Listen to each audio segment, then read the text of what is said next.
Various approaches to business ethic.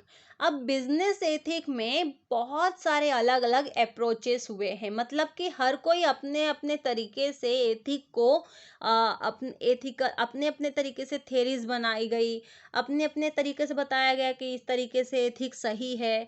तो इस तरीके से बहुत सारी अपने अपने अप्रोचेस आए हुए हैं, अपनी अपनी विचारधाराएं आई हुई हैं बिजनेस एथिक को लेकर। तो आइए जानते हैं क्या क्या है। There are various ethical theory और approaches to business ethic. Business ethic में बहुत सारे एथिकल थियरीज हैं और अप्रोच हैं। थियरीज मतलब कि अपनी अपनी तरीके से बनाया गया है, उनके हिसाब से है, और अप्रोच मतलब कि अपनी अपनी विचारधारा और इस अपनी अपनी अप्रोच है कि मतलब कि जैसे कि मान लो 10th स्टैंडर्ड के बच्चे हैं, एग्जाम की प्रिपरेशन कर रहे हैं, तो सारे बच्चे जब आंसर लिखेंगे ना तो सब अपने अपने अप्रोच से आंसर लिखेंगे। सबके आंसर सेम नहीं होंगे, बिकॉज सब ने अपने अपने मन से अलग अलग वे में आंसर लिखे हैं, right. That is called a approach, कि वो अपने अपने अप्रोच से कर रहे हैं। और थेरी मतलब कि भाई ये एक थेरी है, अलग अलग थेरी है, जो मतलब कि उनकी मान्यता ऐसी है और ये थेरी है ऐसा, ठीक है। तो बिजनेस एथिक के अलग बहुत सारे थेरीज हैं और अप्रोचेस हैं। Ethical theory arise in different context. जो एथिकल थेरी होती है वो अराइज होती है, कैसे बनती है? सो दे एड्रेस डिफरेंट प्रॉब्लम। जब भी अलग अलग प्रॉब्लम अराइज होती हैं तो उन प्रॉब्लम को सॉल्व करने के लिए एथिकल थेरी बन जाती हैं। And they also represent some ethical principle. और जो ये थेरी होती हैं, जो अराइज होती हैं, जो बनती हैं, पहली चीज तो एथिकल थ्योरी कब बनती है? जब बहुत सारी प्रॉब्लम होती है अलग अलग सी, तो उन प्रॉब्लम को सॉल्व करने के लिए एथिकल थ्योरी बन जाती है। और साथ ही साथ में प्रिंसिपल, एथिकल के कुछ सिद्धांत भी बन जाते हैं। और ये एथिकल थेरीज क्या रिप्रेजेंट करती है? ये सिद्धांत, एथिक के सिद्धांत रिप्रेजेंट कर देती है, ठीक है। प्रिंसिपल रिप्रेजेंट कर देती है, दिखा देती है कि भाई आप ये एथिक, ये थेरी है, ये प्रॉब्लम है, तो इसका ये करना चाहिए, है ना। रिप्रेजेंट करना, रिप्रेजेंट करना मतलब मान लो कि जैसे कि देखो आपके क्लास में बहुत सारे बच्चे हैं, उनमें से कोई एक ही मॉनिटर होगा, और मॉनिटर बनने के लिए यहाँ पे सभी बच्चों ने मिलके किसी एक को बनाया है। दैट इज अ रिप्रेजेंट करना, कि वो जो बच्चा बना है मॉनिटर, वो रिप्रेजेंट कर रहा है क्लास के सभी बच्चों को, ठीक है। इसी को रिप्रेजेंट बोलते हैं। सम एथिकल प्रिंसिपल्स भी रिप्रेजेंट किए जाते हैं किसके द्वारा? एथिकल थ्योरी के द्वारा। एथिकल थ्योरी कैसे बनती है? कुछ प्रॉब्लम अराइज हुआ तब बनती है। In general there are two major kind of ethical theory. यहाँ पे दो तरीके के एथिकल थ्योरी बताए गए हैं। एक डियोंटोलॉजिकल थ्योरी है जो फोकस मोर ड्यूटी। डियोंटोलॉजिकल थ्योरी अक्सर ज्यादातर इसका फोकस होता है ड्यूटी के ऊपर, मतलब कि कर्तव्यों के ऊपर। एक टेलियोलॉजिकल थ्योरी होती है जिसका फोकस होता है एम्फसाइज ऑन कॉन्सिक्वेंसेस, मतलब कि क्या कारण है, डायरेक्ट कारण पे जाना कि भाई इस वजह से ये चीजें हो रही हैं, तो कारण ये है, एम्फसाइज करना। आइए जानते हैं deontological theory. In deontological theory action are जज एज अ एथिकल। यहाँ पे जो भी एक्शन किए जाते हैं, जैसे एक पर्सन एक्शन कर रहा है ना, तो जब भी कोई कुछ एक्शन करेगा, कोई काम करेगा, जब भी हम कुछ करते हैं तो हमारा पहले एक्शन होता है। तो डियोंटोलॉजिकल थ्योरी में जज किया जाता है ना, जज किया जाता है कि ये एक्शन आपने जो किया है वो एथिकल वे में कर रहे हो कि अनएथिकल वे में कर रहे हो। ऑन ड्यूटी और इंटेंशन ऑफ डोर, मतलब कि आप एथिकल वे में कर रहे हो कि अनएथिकल वे में कर रहे हो, आप अपने कर्तव्य के कर्तव्य मानकर कर रहे हो, कि आपका इंटेंशन था, आपका इंटेंशन था उस चीज को पाना, उस चीज को करना, इसलिए कर रहे हो। तो ये जज करने का काम डियोंटोलॉजिकल थ्योरी में होता है कि आप जो भी एक्शन करो, भाई किस उद्देश्य से कर रहे हो, आप अपना कर्तव्य मान के कर रहे हो कि आपका इंटेंशन था इसलिए कर रहे हो, ठीक है। मान लो यहाँ पे एग्जाम्पल ले लेते हैं। एक एग्जाम्पल यहाँ पे, जैसे कि मुझे खाना है चॉकलेट, राइट। तो मुझे चॉकलेट लेनी है, तो अब मुझे वो चॉकलेट खानी है, ये मेरा इंटेंशन है। और तो मुझे वो चॉकलेट लेनी है, तो मैं एक काम कर सकता हूँ, जाके मैं वो चॉकलेट ले लूँ। ये मेरा एक एक्शन हो जाएगा कि मैं पैसे दूँ और जाके ले लूँ। ये मेरा एक्शन हो जाएगा। ये एथिकल वे मैंने एक्शन किया। और एक एक्शन हो जाएगा कि मैं गई और उसका डब्बे से निकाल लिया चोरी से, तो ये भी एक एक्शन है। तो मैंने जो एक्शन किए, ये एथिकल वे में किए कि अनएथिकल वे में किए, तो ये एक देखा जाता है, जज किया जाता है डियोंटोलॉजिकल थ्योरी में।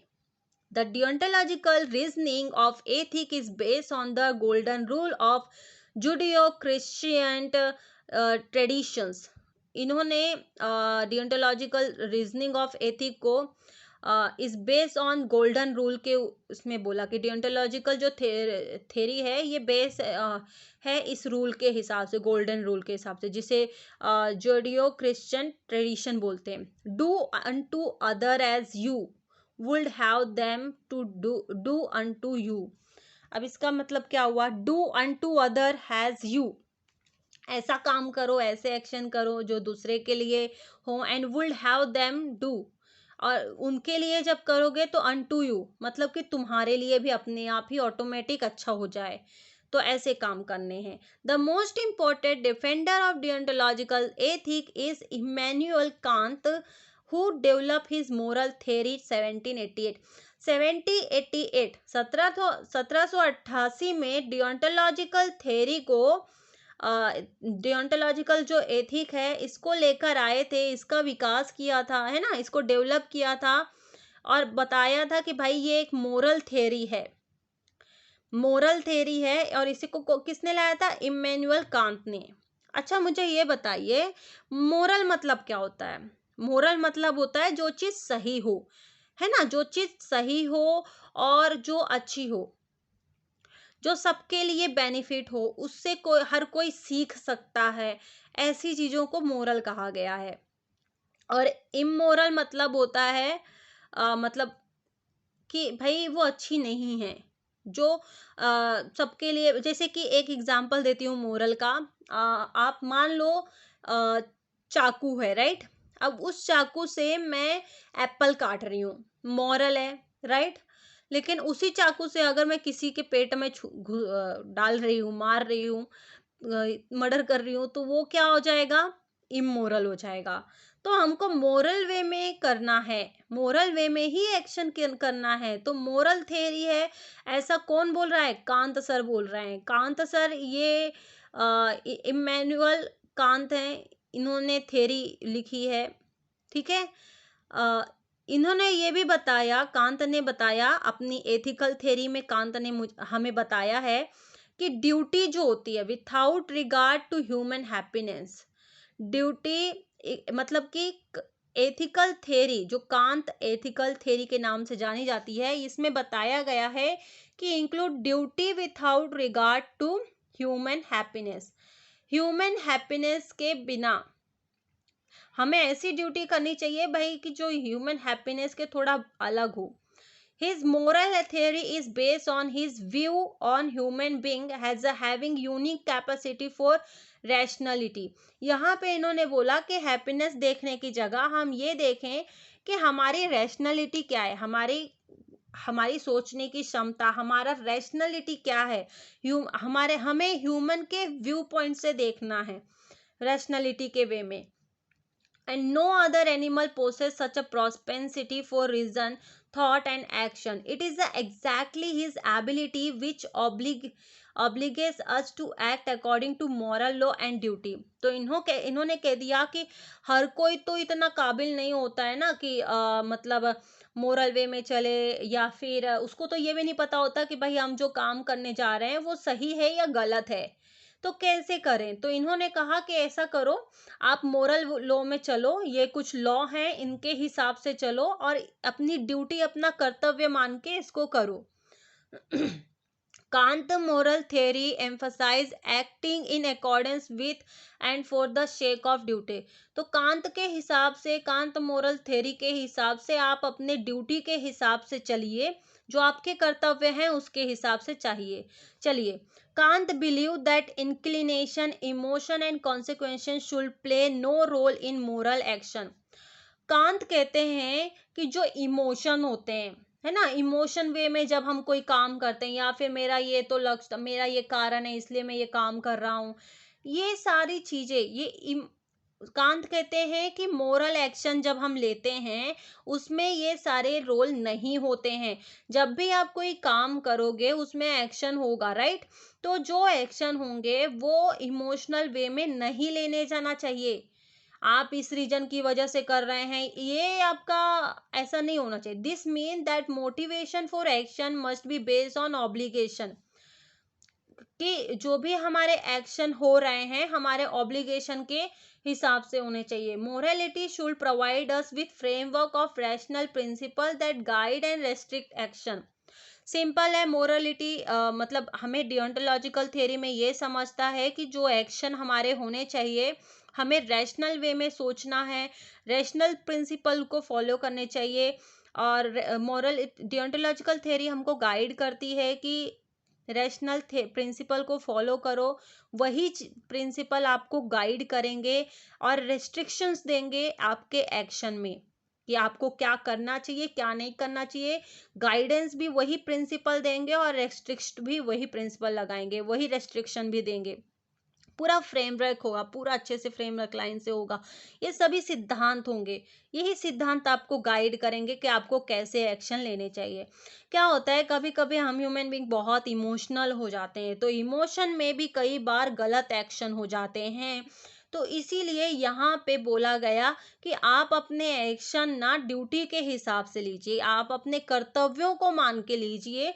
इसलिए डियोंटोलॉजिकल थ्योरी में कहा गया कि आपके जो सिद्धांत हैं एक्शन करने के, है ना, तो ये जो डियोंटोलॉजिकल थ्योरी है ये आपको बताएगी कि रैशनल प्रिंसिपल जो सिद्धांत हैं उस हिसाब से आपको करने चाहिए, ऐसा मानना है डियोंटोलॉजिकल थ्योरी का, जिसे इम्मानुएल कांत ने लिखा था। अब टेलियोलॉजिकल थ्योरी मतलब क्या होता है? Teleological is derive from Greek word से आया हुआ है। टेलो मतलब होता है एंड या फिर पर्पस। एंड मतलब खत्म, अंत, और पर्पस मतलब एक उद्देश्य है। And this theory hold that and और consequences of an act determine whether the act is good और बैड। यहाँ पे टेलियोलॉजिकल थ्योरी में बताया जा रहा है कि इस थ्योरी का मतलब क्या होता है कि होल्ड दैट एंड, कि जो एंड है, जो पर्पस है, लास्ट है हमारा, और जिसकी वजह से आप ये कर रहे हो, ये जो एक्शन डिटरमाइन किए जा रहे हैं, बताए जा रहे हैं कि बाबा ये आपके एक्शन हैं। हो सकता है एक्शन आपके सही हो सकता है गलत हो, राइट हो या बैड हो। Rightness of action is determined सोलेली bye there good consequences. Right action तभी होंगे जब आपको उस राइट एक्शन को करने का कारण था। And teleological approach is known has consequential ethic भी इसको बोलते हैं। टेलीलॉजिकल को कॉन्सिक्वेंशियल एथिक भी बोलते हैं, याद रखना। Businessman commonly think in term of purposefully action as in, for example बहुत सारे बिजनेसमैन कैसे सोचते हैं, वो सोचते हैं पर्पसफुल एक्शन। पर्पसफुल एक्शन मतलब होता है कि भाई हमारे बिजनेस में कोई भी बंदा बिजनेस करने जाता है तो पहला उसका लक्ष्य होता है, वो लक्ष्य बनाता है, वो पर्पस बनाता है, और फिर उसके हिसाब से वो अपनी स्ट्रैटेजी करता है और फिर एक्शन लेता है। तो यहाँ पे ये टेलियोलॉजिकल थ्योरी हो गई, राइट? तो इस तरीके से ये लोग काम करते हैं। For example management by objective, कि मैनेजमेंट के द्वारा बताया जाता है कि भाई हमारा ये उद्देश्य है और उद्देश्य के हिसाब से ही हम अपना मैनेजमेंट करेंगे। मतलब कि बिजनेस में कोई भी मैनेजमेंट जब रखा जाता है तो भाई जो लक्ष्य है उसके हिसाब से, गोल के हिसाब से मैनेजमेंट किया जाता है, मैनेजमेंट रखा जाता है। Teleological analysis of business ethic lead to the consideration of full range of stakeholder in any business decision, including the management, staff and customer, shareholders, country, humanity and environment। ये जो सभी लोग अभी मैंने बोला इन सभी को स्टेक होल्डर बोल देते हैं। तो यहाँ पे बोला गया है कि जो बिजनेस एथिक है, यहाँ पे जो टेलियोलॉजिकल है, टेलीलॉजिकल के हिसाब से जो बिजनेसमैन चलते हैं वो लोग कैसे चलते हैं?